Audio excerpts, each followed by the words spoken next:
साथियों नमस्कार। आज का वीडियो बहुत ही महत्वपूर्ण होने वाला है और वो भी विशेष तौर पे जो संविदा और आउटसोर्सिंग के रूप में काम करना चाहते हैं परिवहन विभाग में उनके लिए, चाहे चालक हों या परिचालक हों। ये वीडियो विशेष तौर पर उन्हीं लोगों के लिए है और ये भी वीडियो जो मैं बना रहा हूँ ये केवल वेतन पर आधारित वीडियो है। इसमें संपूर्ण जानकारी जो है संविदा कर्मचारियों को परिवहन विभाग में कितना वेतन मिलता है, किन किन को फिक्स वेतन मिलता है, किन को किलोमीटर के आधार पर मिलता है, किन लोगों का वेतन अलग है और किन को कितना किलोमीटर चलेंगे तो 3,000 प्रोत्साहन मिलेगा और कितने दिन ड्यूटी करना पड़ता है, तमाम चीज़ें हैं। उसके बारे में विस्तार से एक एक चीज़ करके मैं उसको बताऊंगा। तो पहले तो एक खुशखबरी ये है कि जो मुख्यमंत्री जी ने कहा है कि आउटसोर्सिंग कर्मचारी जो है उनको 16,000 से 18,000 रुपया मिलेगा, फिक्स वेतन मिलेगा। अगर ये गठन हो जाता है, अगर इसके माध्यम से ये मिलता है तो ये बहुत बधाई के पात्र हैं और अच्छा काम कर रहे हैं। अगर जिसे होता है क्या है कि हर साल अगर मान लीजिए फिक्स वेतन हो जाएगा तो आपका हर साल बढ़ेगा। अगर 16 हो जाएगा तो 16,500 होगा, 17,500 होगा, 18,500 होगा, फिर 20,000 का, मतलब महंगाई के हिसाब से बढ़ता रहेगा। लेकिन एक और चीज़ है कि शिक्षा मित्रों का जिस तरह की 10,000 हुआ उसके बाद आज तक 7 साल हो गया, एक पैसा नहीं बढ़ा। घोषणाएं बहुत होती हैं और बढ़ता है कि नहीं बढ़ता है। तो मैं ज़्यादा विस्तार पे नहीं जाऊंगा, ना मैं भाषण देने के लिए आया हूँ, ना कोई बहुत विशेष किसी की बुराई या बड़ाई करने के लिए आया हूँ। तो मैं बता दूं कि परिवहन विभाग में इस समय वर्तमान में आज मार्च 2025 है। मार्च 2025 में इस समय वेतन क्या है तो 2 रुपया कितना, 2 रुपया 18 पैसा, 2 रुपया 18 पैसा। लेकिन किनके लिए है ये? एनसीआर में जो रहते हैं, नोएडा, गाजियाबाद, लोनी और कौशाम्बी, साहिबाबाद, इनके लिए 2 रुपया 18 पैसा वेतन है। वहीं जो उससे नीचे हैं यानी गोरखपुर परिक्षेत्र में अंतर्राष्ट्रीय सीमा, जैसे सोनौली हो गया, सिद्धार्थनगर हो गया, महाराजगंज हो गया, उनका भी वेतन 2 रुपया 18 पैसा है। लेकिन इसमें एक चीज कमी है, जो मैंने पहले बताया कौशाम्बी, लोनी, साहिबाबाद में, नोएडा क्षेत्र मतलब, उसमें चालक परिचालक दोनों लोगों का 2 रुपया 18 पैसा है। लेकिन वहीं जब आप आ जाएंगे गोरखपुर क्षेत्र में तो अंतर्राष्ट्रीय सीमा से सटे हुए सिद्धार्थनगर, महाराजगंज और सुनौली, इसमें चालकों का वेतन 2 रुपया 18 पैसा है और परिचालकों का वेतन जो है 2 रुपया 2 पैसा है। सोचिए कितना अंतर है, यानी 16 पैसे का अंतर है। और ये क्यों है अब सरकार जाने। आखिर चालक परिचालक एक ही साथ तो रहते हैं, वे दोनों लोगों का काम एक ही है। एक गाड़ी चलाता है, एक टिकट बनाता है। गाड़ी चलेगी नहीं तो टिकट बनेगा नहीं, लेकिन वेतन में अंतर है। चलिए अच्छी बात है, आगे बढ़ते हैं। अब आते हैं हम लोग जो सामान्य पूरे प्रदेश में जो लोग हैं उनका वेतन क्या है। तो उनका वेतन है परिचालक का 2 रुपया 2 पैसा पर किलोमीटर, और जो चालक हैं, चालक भाई हमारे, 2 रुपया 8 पैसा पर किलोमीटर। इसमें भी 4 पैसे का अंतर है, बहुत ज्यादा नहीं, मुश्किल से 300 से 400 रुपये का अंतर है, इससे अधिक अंतर नहीं है। और मैं इस समय आज का वीडियो मैं बना रहा हूँ, आज 8 तारीख है, 8/3/2025, ये जान लीजिए, न पीछे ना आगे, ठीक है। और अगर इसमें कई तरीके के व्यवस्थाएं हैं, जैसे अगर मान लीजिए आप 22 दिन ड्यूटी करते हैं तब जाके आपको 3,000 प्लस जो है मिलेगा। यानी आप जितना किलोमीटर चलेंगे 2 रुपया 2 पैसा गुड़े हो जाएगा, प्लस 22 दिन ड्यूटी किए हैं तो आपको 3,000 प्रोत्साहन मिलेगा, ठीक है। अब आगे बढ़ते हैं। इसमें और कुछ कमी बेसी नहीं है। अगर आपका ईपीएफ कटेगा तो क्लियर हो जाएगा, तो मैसेज आता रहता है। तो ईपीएफ में भी 1,019 रुपया ईपीएफ कटता है, जान लीजिए। एक और ये मतलब महत्वपूर्ण है।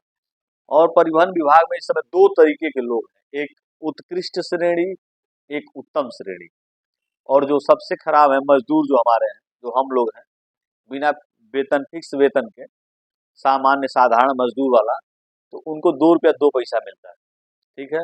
उत्तम श्रेणी और उत्कृष्ट श्रेणी में आने के लिए यानी फिक्स वेतनमान के लिए आपको क्या क्या योग्यता चाहिए, आपके अंदर क्या क्वालिटी होनी चाहिए, तब जाके ये वेतन आपको मिलेगा। तो उसमें आपको दिन कितना करना है, पूरे साल में 364 दिन होता है, तो उसमें 288 दिन आपको ड्यूटी करना है और 78,000 किलोमीटर चलना है।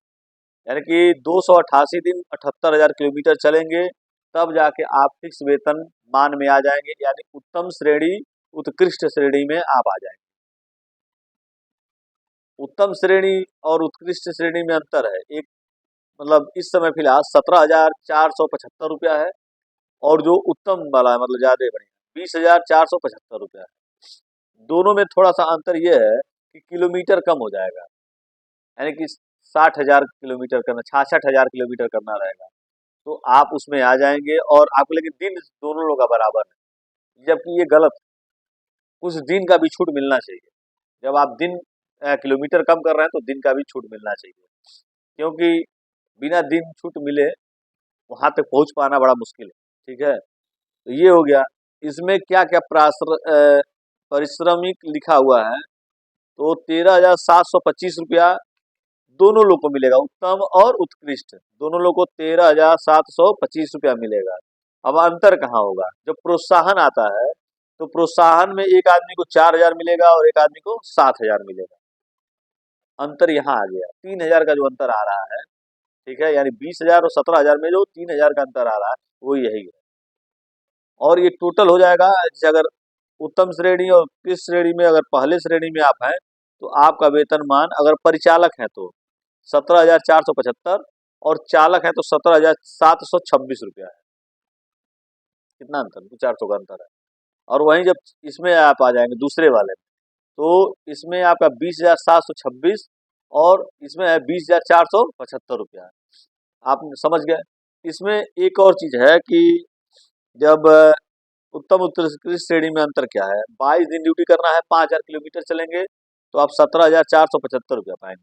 लेकिन जब वहीं आप 24 दिन ड्यूटी करेंगे और 6,000 किलोमीटर चलेंगे तब 20,475 रुपया, यानी किलोमीटर का भी अंतर हो जाएगा और 2 दिन आपका बढ़ जाएगा। ये मेन क्राइटेरिया में जब आप आएंगे तो 2 दिन आपका बढ़ जाएगा। ठीक है, और उसके साथ साथ एक बाध्यता भी है। जैसे आदमी परीक्षा पास किया, हाई स्कूल पास किया, तो आपने हाई स्कूल पास के लिए डिग्री मिल गई, लेकिन परिवहन विभाग में डिग्री नहीं है। अगर आप परिवहन विभाग में पूरे साल में 3 महीने अगर आपका 22 दिन नहीं होता है, किलोमीटर नहीं होता है, या कोई बीमार पड़ गया, कोई मर गया, या कुछ ऐसी घटनाएं घट गई कि आप ड्यूटी करने में असमर्थ हैं, 3 महीने में अगर आपने उस ड्यूटी नहीं किया तो आपको इस श्रेणी से बाहर कर दिया जाएगा, और पुनः फिर आपको मेहनत करेंगे साल भर, तब जाके फिर इस श्रेणी में आएंगे। तो हमारे बहुत सारे साथी जो नौजवान है, बहुत मेहनत करते हैं, ऊर्जावान है, और जब पहले साल तो फिक्सेशन में बहुत मेहनत करते, प्रयास करते, हो जाता है, कहीं किसी का शादी हो गया या किसी और मामला हो गया, कोई एक्सपायर कर गया, या किसी की तबीयत खराब हो गई 1.5 महीना 2 महीना, तो वो फिर परीक्षा से वापस हो जाता है, जबकि ये गलत है। मैं इस वीडियो के माध्यम से निवेदन करूंगा हमारे जो बड़े उच्च अधिकारी हैं, जैसे मान लिया आपने एक बार किसी का प्रमोशन कर दिया कि बाबू बन गए, फिर उनको कंडक्टर जब बनाएंगे तो बड़ा तकलीफ होगा। अगर आप फिक्सेशन कर देते हैं, मान लिया हम यार बन गए, और फिर हम आपको एसएसआई हो गए, बाबू का काम करने लगे, टीएस हो गए, टीएस का काम करें, या मान ली टीआई बन गए, टीआई से फिर साला कंडक्टर बन गए, तो तकलीफ होता है। फिर हम उस ऊर्जा से मतलब एक मन में ग्लानि हो जाती है कि भाई ये साला बेकार काम बटे, ये तो फालतू हमको चूतिया बनाने वाला काम है। तमाम तरह के मन में भावनाएं आने लगती है, और वो जो जोश रहता है वो काम नहीं कर पाता है। मैं हो सकता है वो अच्छे तरीके से बता नहीं पा रहा हूँ जो तकलीफ लोगों की है, या यहाँ प्रकट मैं नहीं कर पा रहा हूँ, क्योंकि भाई एक बार आपने परीक्षा दिया, आप फिक्सेशन में आ गए, ठीक है, आप हमको रखिए, अगर हमारा किलोमीटर कम होता है तो आप हमारा किलोमीटर काट दीजिए। आज जिस महीने में पूरा करते हैं फिक्सेशन, मान लीजिए 6,000 किलोमीटर किए, 24 दिन ड्यूटी किए, तो आप हमको पूरा फिक्स वेतन दीजिए, हमको पास कर दीजिए हमेशा के लिए। लेकिन जब घटा देंगे तो फिर साल भर मेहनत करेगा अगला, कम से कम 1 लाख रुपए का नुकसान होता है अगर जोड़ घटाना किया जाए। जो नॉर्मल आदमी है, नॉर्मल ड्यूटी करता है, उससे और फिक्सेशन वाले वेतन में 1 लाख रुपए का फर्क पड़ता है। और कुछ नई जानकारी नहीं है। और नाइट भी मिलता है, मान लीजिए 60 रुपया मिलता है, जो मैं तो निवेदन करूंगा कम से कम 100 रुपया किया जाए, इससे कम में नाइट भत्ता जो है गुजारा नहीं होने वाला है। 22 दिन ड्यूटी और कम से कम 3,000 जो मिल रहा है वो कुछ बढ़ाया जाए, क्योंकि महंगाई के हिसाब से बहुत ज़्यादा बढ़ गया है। कई लोग लाखों लाखों रुपया कमा रहे हैं, और संविदा चालक परिचालक अगर वेतन बढ़िया न पाए तो बहुत तकलीफ है।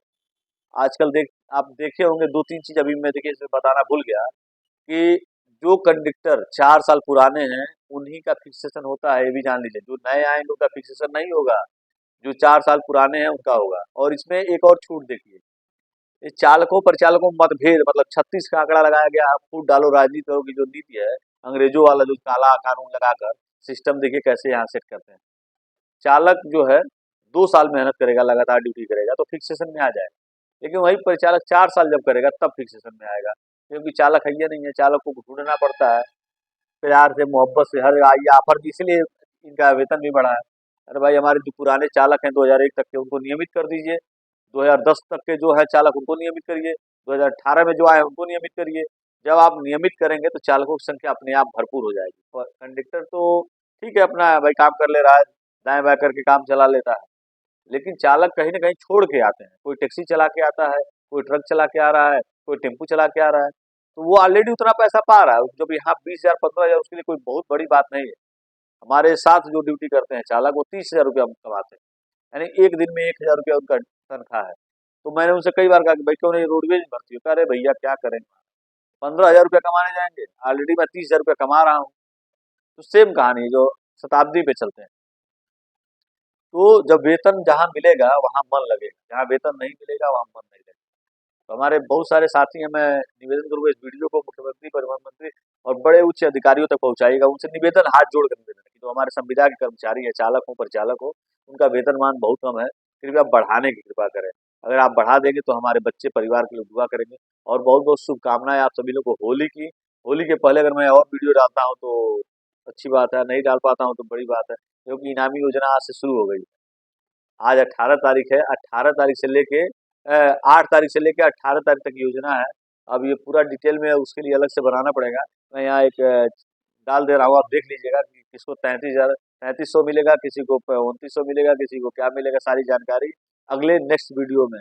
बहुत बहुत धन्यवाद। इस वीडियो को लाइक शेयर सब्सक्राइब कर लीजिएगा। जो नए हो, पहली बार आ रहे हो, उसको कर लीजिएगा भाई। आने वाले जो भी वीडियो आएगा परिवहन विभाग के बारे में, संविदा आउटसोर्सिंग के बारे में और भी तमाम सूचनाएं मैं आपको इस वीडियो के माध्यम से देता रहूंगा। बहुत बहुत धन्यवाद।